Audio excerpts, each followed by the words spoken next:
Hi, I'm Jennifer from Workroom Social, and today I'm going to show you how to sew a flat felled seam. So a flat felled seam encases the raw edge of the seam allowance, and this is a very common way to finish seams that you see on jeans and on sportswear. So to demonstrate that today, we're going to need to identify the wrong side of the fabric. So I'm just going to mark my two wrong sides, and I'm going to start by sewing wrong sides together. So I'm going to line up my fabric, wrong sides together, and I'm going to sew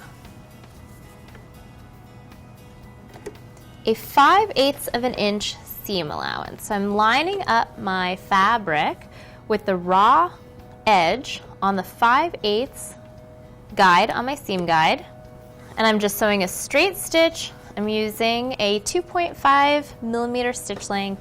I'm just going to go all the way down to the bottom.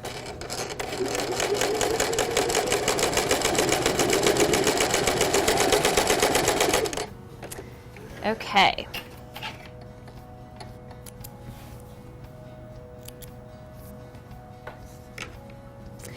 Now, so we have our wrong sides together and our right sides with the seam allowance up. So the next thing I want to do is to just finger press this seam open.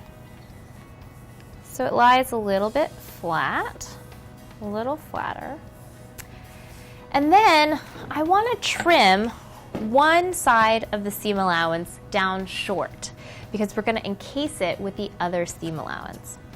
So I'm going to trim this down and leave about between 1/8 and 1/4 of an inch.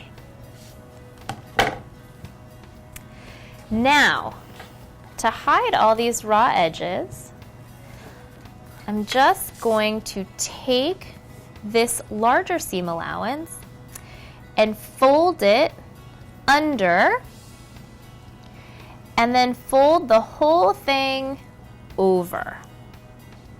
So everything is hidden. And then you'll just pin it in place. And then you can just move up your seam to do the whole thing. And of course, if you're uncomfortable doing this by eye, you can get your seam guide out or a ruler and measure this fold so that it's all nice and even. So we have our seam in place. And then we're just going to go to the sewing machine and stitch close to this fold all the way down to secure our seam.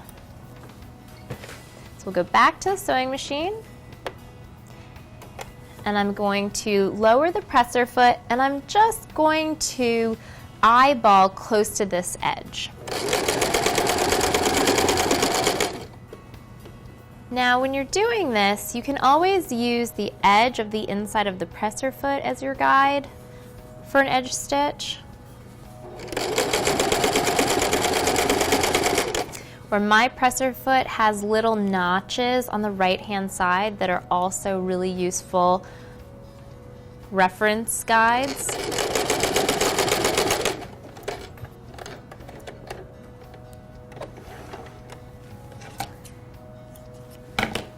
Okay, and there we have our flat felled seam, and this is the right side, and this is the wrong side. Of course, depending on your preference, you can always choose to use this seam look for your right side if that's what you would prefer, and put this on the wrong side. It's really up to you. But that's how you sew a flat felled seam.